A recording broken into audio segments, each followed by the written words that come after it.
नमस्कार। आज यस भिडियो मार्फत मेरी छोरीको शैक्षिक यात्राको सन्दर्भमा बोल्न पाउँदा एकदमै हर्षित भएकी छु। मेरी छोरीको नाम आकृति नौन्याल हो। उनको शैक्षिक यात्राको सन्दर्भलाई हेर्नुपर्दा उनले कक्षा 12 प्लस 2 चाहिँ दुर्गालक्ष्मी हायर सेकेन्ड्रीबाट गरेकी हुन्। नानुको प्लस 2 पछिको पढाइको सन्दर्भलाई हेर्नुपर्दा कता पढाउने भन्ने बारेमा हामीले धेरै सोच्यौँ। त्यसपछि नानुलाई धनगढीका 2-3वटा कलेजहरू पनि भिजिट गराइयो। नानुलाई चाहिँ नेपाल वेस्टर्न एकाडेमीमा भर्ना गऱ्यौँ।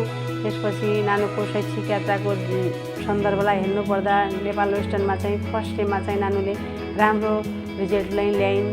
त्यसपछि सेकेन्ड सेममा चाहिँ युनिभर्सिटी टप गर्न सफल भइन्।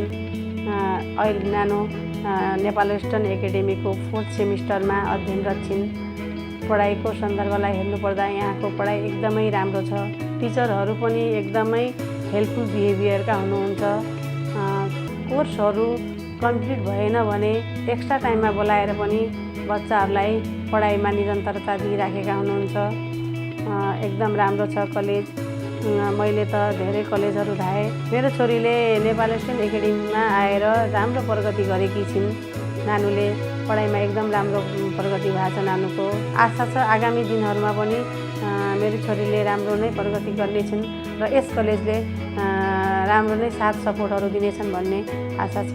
यस भिडियो मार्फत कक्षा 12 पास गरेका भाइ बहिनीहरूलाई बधाई तथा शुभकामना दिन चाहन्छु र अभिभावकहरूलाई पनि के भन्न चाहन्छु भने समयमै सही निर्णय लिई आफ्ना बच्चाहरूलाई बजार उद्योग र स्वरोजगारका निम्ति उपयुक्त कलेजहरू छनौट गरी एडमिसन गराउनुहोला भन्न चाहन्छु।